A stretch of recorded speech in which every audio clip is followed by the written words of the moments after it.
Endi Senatda o'zgarib qoldimi degan savol ko'tarilyapti.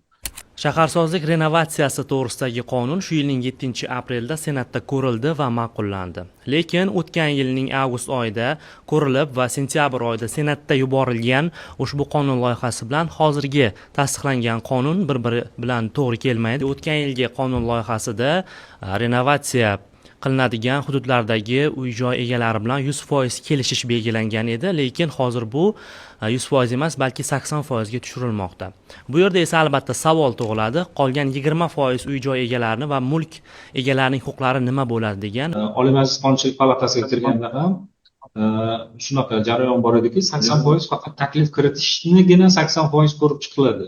Misol uchun, hozir amaliyotda renovatsiya loyihalari qanday amalga oshiryapti? Alohida normativ hujjatlar qabul qilinadi va qaror chiqadi va renovatsiya loyihasi amalga oshsin deydi va 100% hamma bilan kelishadi. Aslida o'sha joy renovatsiya qilinishi kerakmi degan savol bor edi. Aslida kerakmi degan savol. Va unda o'sha hududni 5 dan 4 qismi, ya'ni 80% aholi renovatsiya qilinishi kerak desa, o'sha taklif ko'rib chiqiladi deb qonunga yozilgan. Va u yerda ozgina tushunmovchilik bo'lgan joyi bor deb o'ylayman. Ya'ni o'shani rozilik sifatida yo'q, bu rozilik taklifni ko'rib chiqish uchun rozilik. Renovatsiya loyihasi keyin kengashlarga kiritiladi.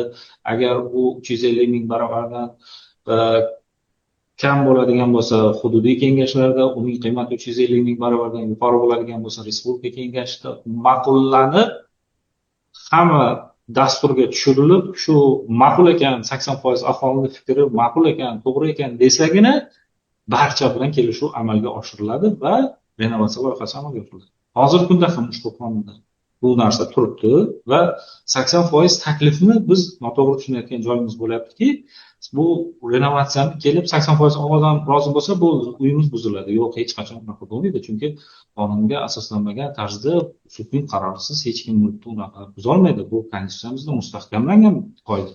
Bu unaqa normani yo'q. Bu endi Senatda o'zgarib qoldimi degan savol ko'tarilyapti. Bu Senatda bizda Senat tomonidan Oliy Majlis Qonunchilik palatasiga qaytarilganligi haqida ma'lumotlar mavjud emas. Biz biror marta bu agar qaytarilganda ishlab chiquvchilarga bevosita ma'lum bo'lardi va u o'zgartirilgan taqdirda ham Senatda qaytarilishi kerak. Senatda qonunni tahrir qilish vakolati konstitutsiya jihatdan yo'q. Yo qaytarish kerak, yoki ma'qullash kerak.